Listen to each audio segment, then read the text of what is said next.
What up, nerds? We on that 100% Sly 3 challenge run thing.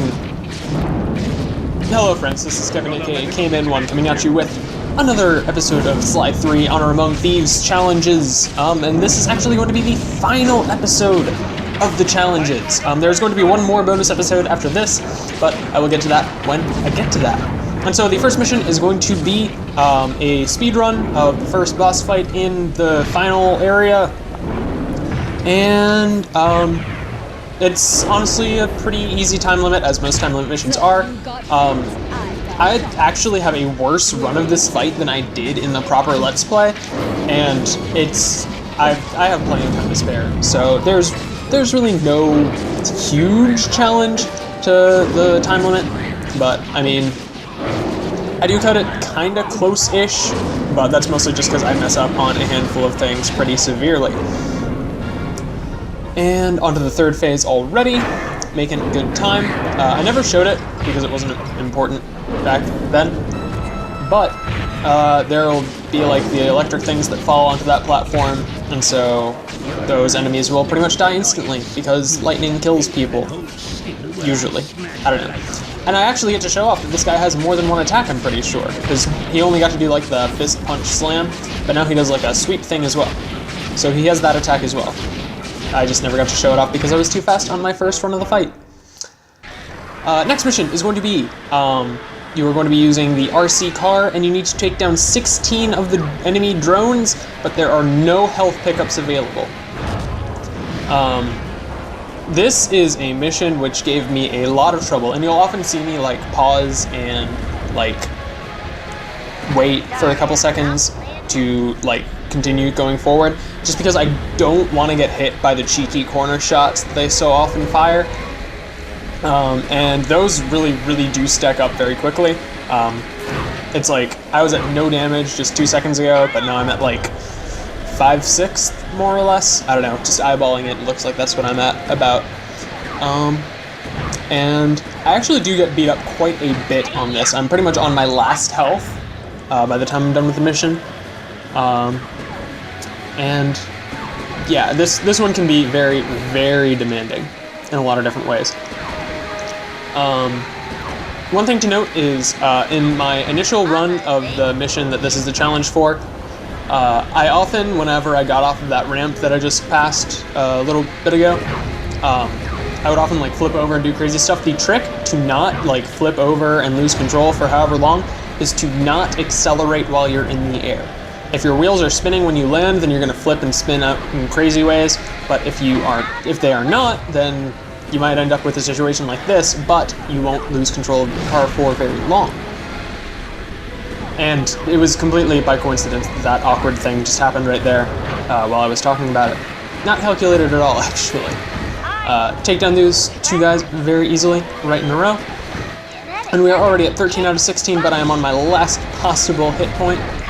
And I am being very cautious right now because I really don't want to get shot, because this is like my 4th run of this mission, and I am 110% done with it in my initial recording. This is being post-recorded, as all the other challenge videos are, so it probably goes without saying, but just in case someone has a concern for whatever reason. So, I took down all the guys, and that was actually completely intentional to die right there, whether you'll ever believe me or not. And anyways, the next mission is the whale fly boss battle with a time limit.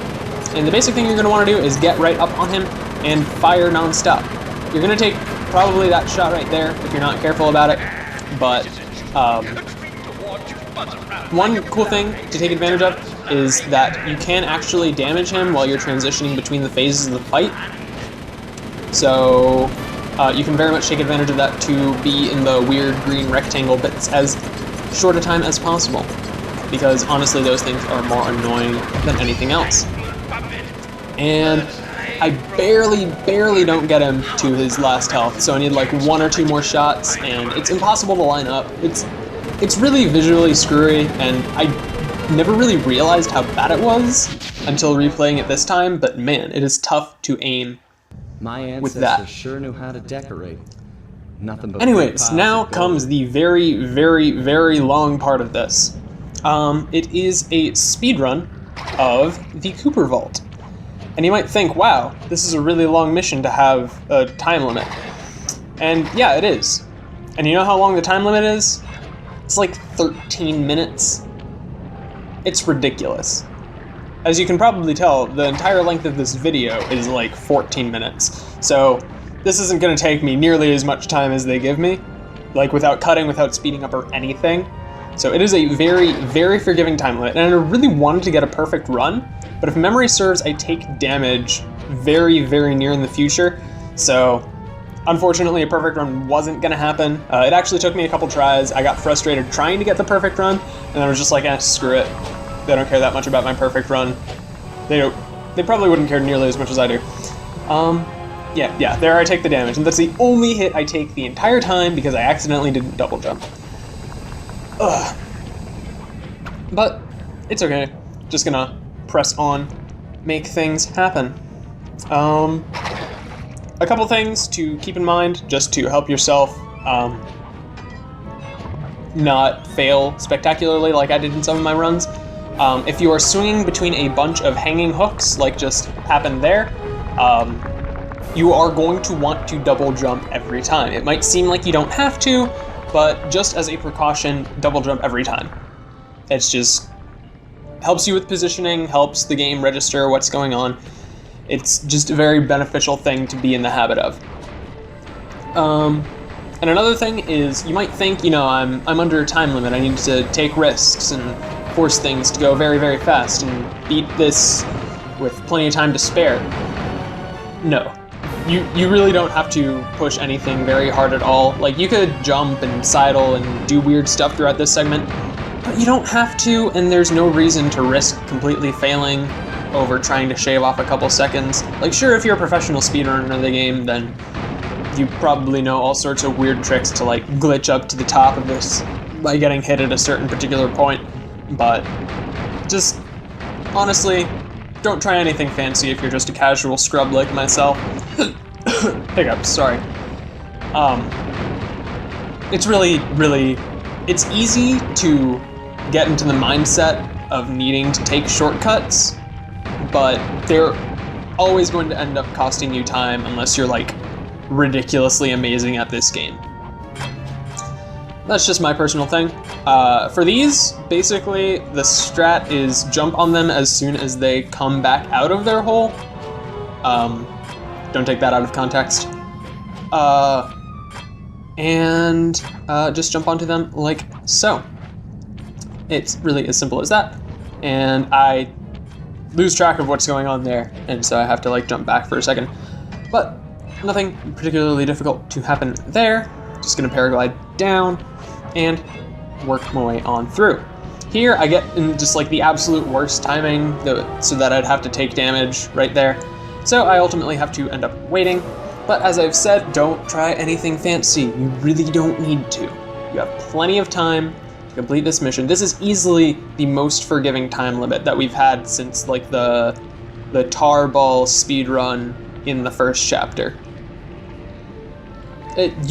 You'll rarely use more than 50% of your time, even going at a fairly laid back, slow pace. Or at least I don't, but then again, I'm probably better at this game than a lot of people. Because something that is like about me is that I only really measure my own skill as compared to like people who are needlessly, ridiculously good at stuff. So if I were to compare myself to the everyman, I'm probably usually in like top 50% for stuff like video games. But I don't know. Anyways, working our way up. And there honestly isn't too terribly much more to talk about with the gauntlet. Everything that can be said, I pretty much said in the original run of it. So I guess I can go ahead and take this opportunity to talk a little bit more about future projects. I mentioned in the proper finale for the story mode that I was likely going to be having 2 series updating at the same time. And the reason for that is because, one, I can't record all the time. I'm gated by a couple of different circumstances, specifically that it is a co-op Let's Play. So that's something to look forward to. And so I'm only able to record when I have my playing partner with me.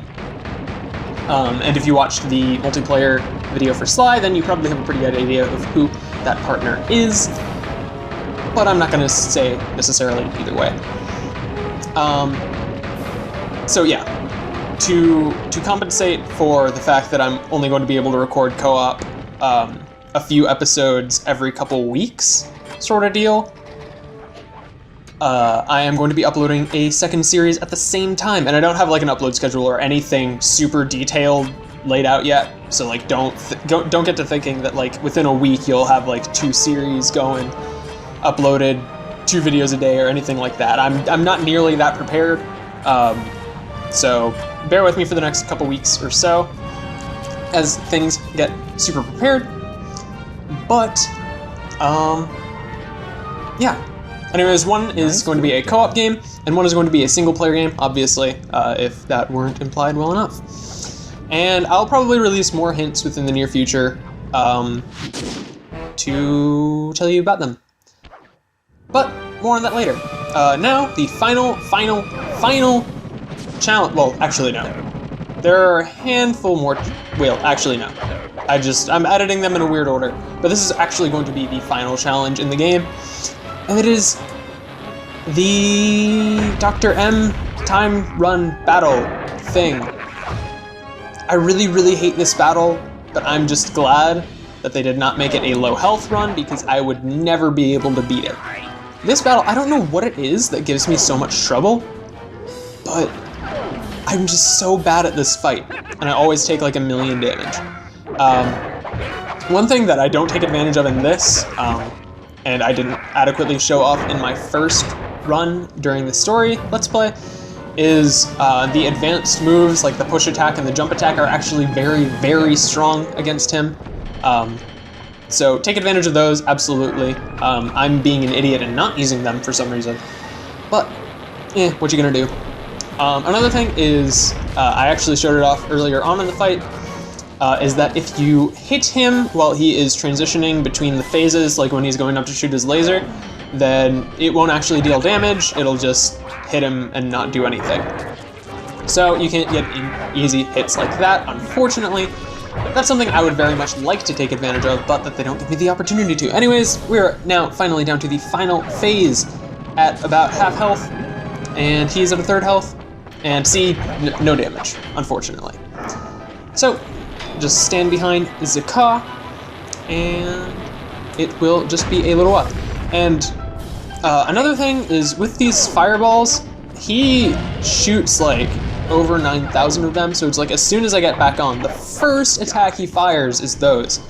And so if you get unlucky with the RNG with some of his attacks, then you can get screwed over like that, but for the most part, that's not going to be a primary concern. Anyways, I need one more hit, but naturally I can't get it without getting knocked back, which will happen in just a couple seconds. See? But anyways, this fight is going to be done, so I will see you guys in my next Let's Play. See you guys then.